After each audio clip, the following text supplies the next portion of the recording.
50 साल हो गया ऑलमोस्ट, कुछ महीनों में 50 साल हो जाएगा। मैं तो हमेशा ये मानता हूं कि जो हमारी मतभेद, मेरे बहुत से मामलों में मैं पार्टी की राय से सहमत नहीं हूं, मैं इस बात को इनकार नहीं करता, लेकिन पार्टी अगर कम्युनिस्ट है, डिसिप्लिन्ड कम्युनिस्ट हैं, तो जो पार्टी का फोरम जो डिसाइड करेगा, जो लाइन देगा, मैं उसी को पब्लिकली, मैं पब्लिक डिबेट मैं स्वीकार नहीं करता, ये आंतरिक डिबेट मानता हूं। पब्लिक डिबेट अगर होगा तो फिर ये दूसरी पार्टियों के समान एक दूसरे के खिलाफ और एक दूसरे के विचारों पे फिर तो पार्टी छिन्न भिन्न हो जाएगी। हमारी कम्युनिस्ट पार्टी, देखिए आप इस बात को समझिए कि आज राजनीतिक रूप से संसदीय विधानसभा चुनावों में इतना कमजोर होने के बाद भी कम्युनिस्ट पार्टी से भगदड़ नहीं मची।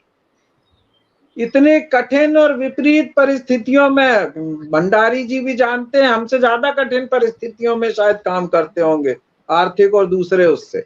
इनकी पार्टी हमसे कमजोर उत्तराखंड में हो गई विभिन्न कारणों से, हमारी भी बहुत कमजोर है, हम ये नहीं कह रहे कि हमारी वो है, लेकिन वो भी डटे हैं, हम भी डटे हैं, इसलिए कि हमारे अंदर एक वैचारिक प्रतिबद्धता है। इसलिए आज कोई दूसरी पार्टी, जहां पे आज हमारी स्थिति है विधानसभा में या लोकसभाओं में, ये पार्टी बचती नहीं, सब भाग खड़े होते, जैसे कांग्रेस से लोग भाग रहे हैं। कांग्रेस में अगर विचारधारात्मक अगर मजबूती होती तो रातों रात लोग पार्टी छोड़ के नहीं भागते।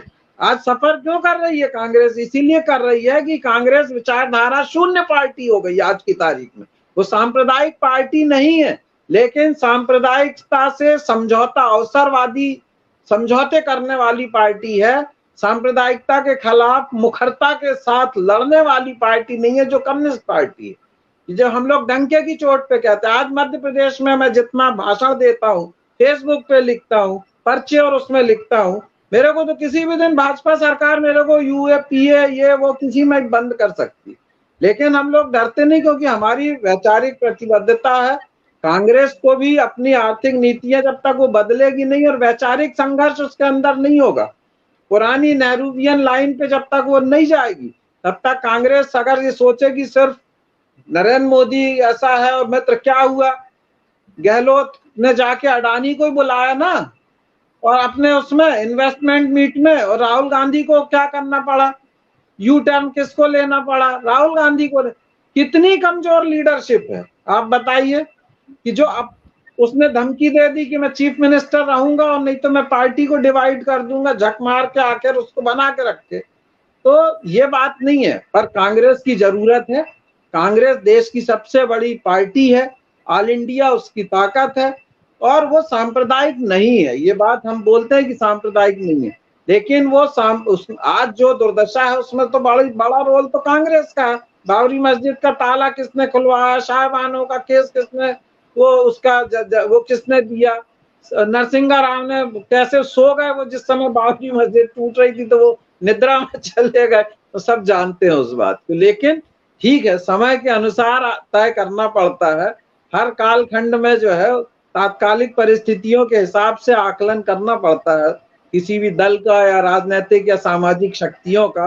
तो आज कांग्रेस एक जरूरत है, और जरूरत छोटी मोटी नहीं है, वो सबसे बड़ी ताकत है, लीडिंग फोर्स है बीजेपी के खिलाफ लड़ने के लिए, इसलिए हम उसको इस बात को मानते हैं। लेकिन जो उसकी वीकनेस है पॉलिटिकल आइडियोलॉजिकल, वो नहीं है। हमारा तो ये तय है कि जो कम्युनिस्ट पार्टी हमारी जो तय करेगी, मैं तो उसी को मानूंगा और उसी को कहूंगा, मैं उससे अलग कुछ नहीं कह सकता। धन्यवाद अरविंद जी। और हमारे जैसे आदमी का यह मानना है कि यह जो अपने यहाँ का माने अति अनुशासन है, कोई तो प्लेटफॉर्म होगा जहां पर कि अपने कार्यकर्ताओं को बात कहने की आजादी मिले। आंतरिक संघर्ष, आंतरिक विमर्श आप कराएंगे नहीं उसका प्रत्यक्ष उदाहरण हमारे सामने है। अभी कांग्रेस सरकार नहीं बनाई, कांग्रेस पार्टी कांग्रेस सरकार नहीं बनाई है। आप ये बताइए कि कौन सा प्लेटफार्म हो सकता है, क्या पब्लिक प्लेटफार्म हो सकता है क्या इसके लिए? आप ये बताइए, पार्टी की नेशनल काउंसिल में